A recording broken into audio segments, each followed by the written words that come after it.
Middle east में America, Israel और Iran के बीच जारी युद्ध लगातार और खतरनाक होता जा रहा है। युद्ध का 10वां दिन चल रहा है और हर दिन नई बड़ी घटनाएं सामने आ रही हैं। इसी बीच ईरान से एक बड़ी खबर सामने आई है। रिपोर्ट्स के मुताबिक ईरान के नए सुप्रीम लीडर मुस्तफा खामनेई युद्ध के दौरान घायल हो गए हैं। ईरानी सरकारी मीडिया ने उन्हें जांबाज बताते हुए कहा कि दुश्मन के हमले में वे घायल हुए हैं। हालांकि ये साफ नहीं बताया गया है कि ये हमला कहां हुआ है और वे कितने गंभीर रूप से घायल हैं। मुस्तफा खामनेई को हाल ही में ईरान का नया सर्वोच्च नेता घोषित किया गया था। उनके पिता अयातुल्लाह अली खामनेई की 28 फरवरी को तेहरान में हुए एक बड़े हमले में मौत हो गई थी।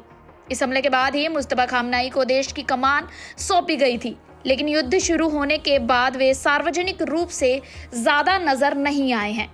इस युद्ध का मानवीय असर पर भी बेहद गंभीर होता जा रहा है। ईरान के उप स्वास्थ्य मंत्री अली जाफरियन के मुताबिक सिर्फ 9 दिन में ही 1255 लोगों की मौत हो चुकी है और 12,000 से ज्यादा लोग घायल हुए हैं। मरने वालों में करीब 200 महिलाएं भी शामिल हैं। वहीं एक स्कूल पर हुए हमले में 170 के करीब बच्चों की मौत की खबर भी सामने आई है। इसके अलावा 11 स्वास्थ्य कर्मियों की भी जान गई है। इन आंकड़ों से अंदाजा लगाया जा सकता है कि युद्ध का असर आम लोगों पर कितना भारी पड़ रहा है। इस बीच इजराइल ने भी ईरान के अंदर कई बड़े सैन्य ठिकानों पर हवाई हमले किए हैं। रिपोर्ट्स के मुताबिक इस्फहान में मौजूद ईरान के रेवोल्यूशनरी गार्ड से जुड़े पुलिस मुख्यालय को निशाना बनाया गया है। इसके अलावा कई सैन्य कमांडर सेंटर, लंबी दूरी की मिसाइल लॉन्च साइट और रॉकेट इंजन बनाने वाली फैक्ट्री पर भी एयर स्ट्राइक की गई है। इजरायली सेना का कहना है कि इन हमलों का मकसद ईरान की सैन्य क्षमता को कमजोर करना है। इस युद्ध का असर अब पूरे खाड़ी क्षेत्र में भी दिखाई देने लगा है। कतर के प्रधानमंत्री शेख मोहम्मद बिन अब्दुल रहमान अल थानी ने कहा है कि ईरान के हमलों से खाड़ी देशों को बड़ा झटका लगा है। उनका कहना है कि युद्ध शुरू होने के सिर्फ 1 घंटे के अंदर ही कतर और आसपास के देशों को निशाना बनाया गया, जबकि इन देशों ने पहले ही साफ कर दिया था कि वे इस संघर्ष का हिस्सा नहीं बनना चाहते।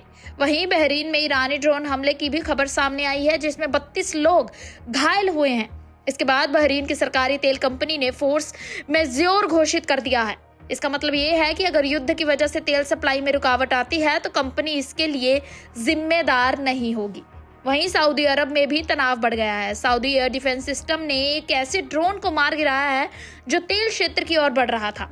वहीं कुवैत सिटी में भी एक ड्रोन हमले के बाद एक इमारत में आग लग गई। इन घटनाओं से साफ है कि युद्ध का दायरा अब सिर्फ ईरान और इजराइल तक ही सीमित नहीं रह गया है, बल्कि पूरा खाड़ी क्षेत्र इसके प्रभाव में आ चुका है। इस पूरे संघर्ष का असर अब वैश्विक अर्थव्यवस्था पर भी साफ दिखाई दे रहा है। कच्चे तेल की कीमतें तेजी से बढ़ गई हैं और अब ये करीब $116 प्रति बैरल तक पहुंच चुका है, जो पिछले 3.5 साल में सबसे ऊंचा स्तर माना जा रहा है। सिर्फ 10 दिन में ही तेल की कीमतों में 25% से ज्यादा की बढ़ोतरी देखने को मिली है।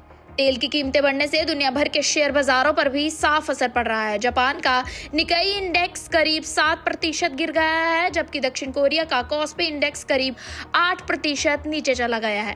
यूरोपियन यूनियन ने भी तेल और गैस की आपूर्ति को लेकर आपात बैठक बुलाने का फैसला किया है। वहीं G7 देश अपने रणनीति तेल भंडार को जारी करने के विकल्प पर भी विचार कर रहे हैं, ताकि बाजार को स्थिर किया जा सके। इसी बीच कई देशों की सैन्य गतिविधियां भी तेज हो गई हैं। तुर्की ने उत्तरी साइप्रस में 6 5-16 फाइटर जेट और एयर डिफेंस सिस्टम तैनात कर दिए हैं। वहीं लेबनान में ईरान समर्थित संगठन हिजबुल्लाह ने इजराइल पर रॉकेट और ड्रोन हमलों का दावा किया है। इस बीच भारत ने भी संकट को लेकर अपना बयान जारी कर दिया है। विदेश मंत्री एस जयशंकर ने संसद में जानकारी दी है कि भारतीय नागरिकों को सुरक्षित वापस लाया जा चुका है। उन्होंने कहा है कि करीब 70,000 से ज्यादा भारतीय नागरिकों को सुरक्षित वापस भारत लाया जा चुका है। वहीं भारत ने एक बार फिर कहा है कि वह इस संघर्ष का समाधान बातचीत और कूटनीति के जरिए निकालने का ही समर्थन करता है। फिलहाल इस समय पूरी दुनिया की नजर इस युद्ध पर टिकी हुई है, क्योंकि अगर ये संघर्ष और बढ़ता है तो इसका सीधा असर मिडिल ईस्ट तक सीमित नहीं रहेगा, बल्कि पूरी वैश्विक अर्थव्यवस्था और सुरक्षा व्यवस्था पर इसका असर पड़ सकता है। वहीं विशेषज्ञों का मानना है कि आने वाले दिनों में ये युद्ध और भी खतरनाक मोड़ ले सकता है। इसलिए अंतर्राष्ट्रीय समुदाय लगातार तनाव कम करने की भी अपील कर रहा है। मां प्यो बनन नूं तरसदे जेड़े हुण किलकारियां गूंजणगीਆਂ ਉਹਨਾਂ ਦੇ ਵਿਹੜੇ।